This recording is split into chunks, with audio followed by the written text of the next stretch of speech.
President Trump has no understanding of economics and statecraft, that he has damaged the relationship between India and the United States, that he has pushed India closer to Russia and China. Modi is smart. Modi is playing his cards, and he's reminding the US that he has a choice. Look, I don't know why anyone would take anything that Navarro says seriously. This is the guy that is alleged to have made up quotes in a book. This is not Modi's war. This is Putin's war. India is a super, super important player in the 21st century. It's only going to get more powerful. Ed, thank you so much for talking today, and I really appreciate your time. If you could just introduce yourself, your full name, please, and how you want us to designate you. Sure thing. So my name is Ed Price, and I'm an independent analyst who also teaches at NYU. Great. I don't know if you've seen the remarks from the Oval Office today. When asked about removing tariffs on India today, President Trump stated that we get along very well with India, but at the same time, he did make references to the tariffs that are imposed in India on U.S. companies. Now, how should this seemingly contradicting messaging be interpreted? And what does this trajectory of this relationship from its origins to the present moment reveal about the underlying tensions? Well, thanks for having me on. I used to think that President Donald Trump had a very poor understanding of economics and statecraft.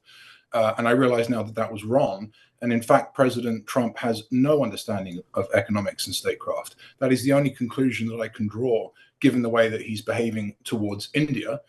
Now, there is some case in a sort of good old-fashioned great power competition to have China and the USA go at it against each other. There's some case for Russia and the USA to go at it against each other. It's one of our national hobbies. It's one of their national hobbies.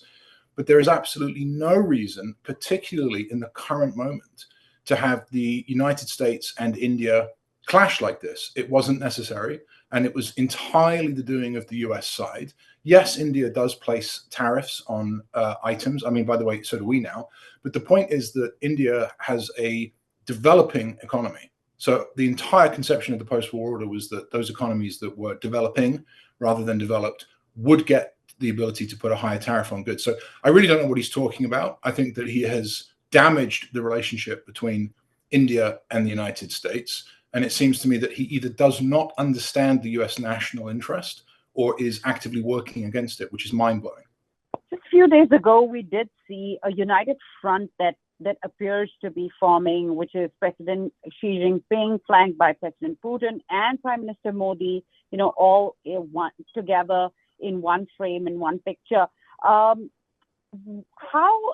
has President Trump's tariff strategy really backfired and strengthened the alliance that the United States has sought to counter over these years? Yes, I don't know that President Donald Trump has sought to counter anyone effectively. He seems to give Vladimir Putin whatever he wants. He doesn't really seem to be able to hold the line in his tariff war with President Xi Jinping. But yes, it does seem that he has pushed India closer to Russia and China. I would just put a little word of warning on that, though. It comes with a health warning, because it is not the case that India, China, and Russia are the best of friends. I mean, this is an outsider speaking. I'm a Westerner and a US citizen. But it's pretty obvious with reference to history, as you just mentioned, that the Chinese and the Russians have a long-term complaint with each other. If I was Moscow, I'd be most worried about Siberia rather than Ukraine, to be honest with you. And of course, the Chinese and the Indians have very deep civilizational differences and a border dispute right up until the present day. So yes, President Trump has pushed Modi closer to Putin and Xi, but I wouldn't look at that visual that we saw, that compelling visual, and think that it is necessarily the case that those three men will now always work together. Modi is smart. Modi is playing his cards, and he's reminding the US that he has a choice. Now, some serious allegations coming in from Jake Sullivan, who has accused Trump of sacrificing India relations to advancing family business interests in Pakistan. To what extent might personal financial considerations be influencing the broader foreign policy decisions by the Trump administration, particularly keeping Pakistan in mind?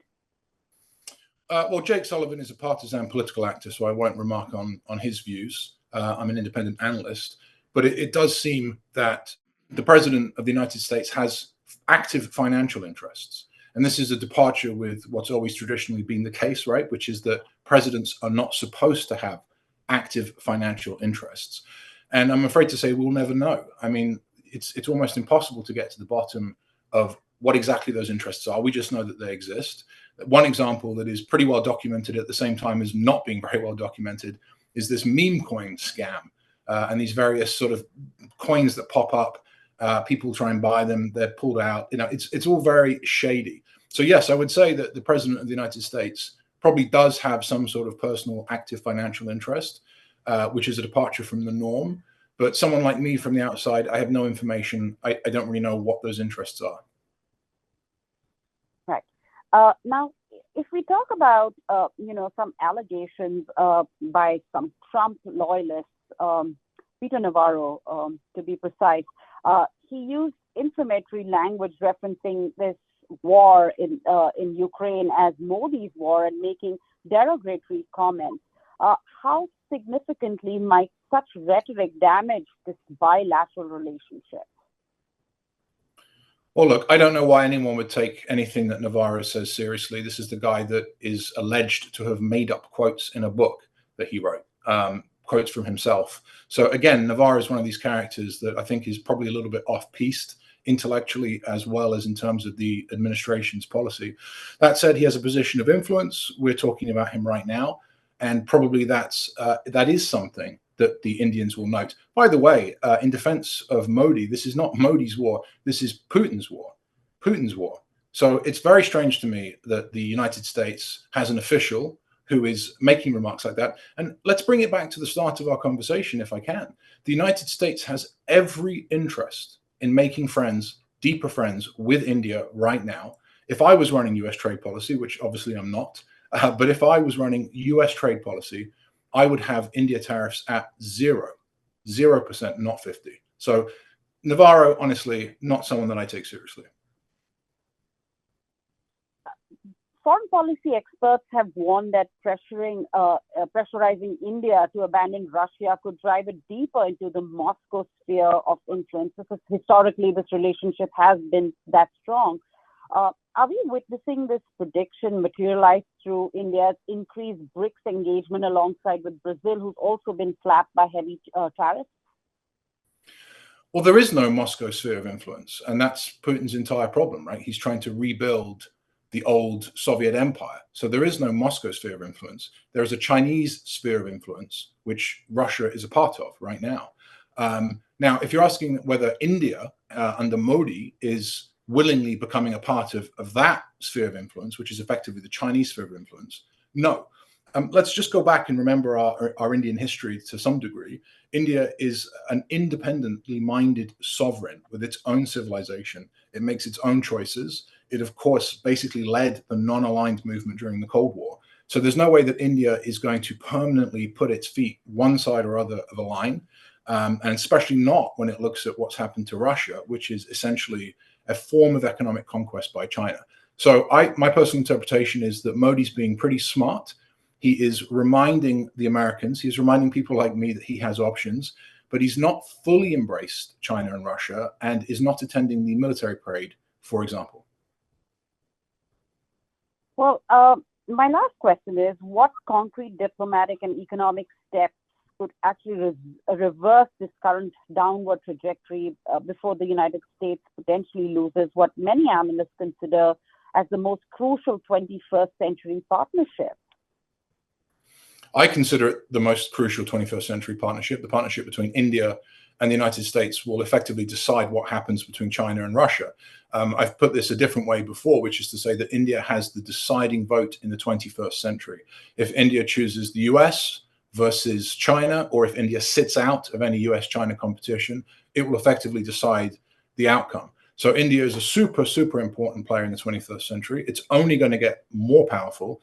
And like I say, I can't for the life of me understand why the president of the United States, in a confrontation with China, in a war, if you think about it, with Russia, would deign to put 50% tariffs on India.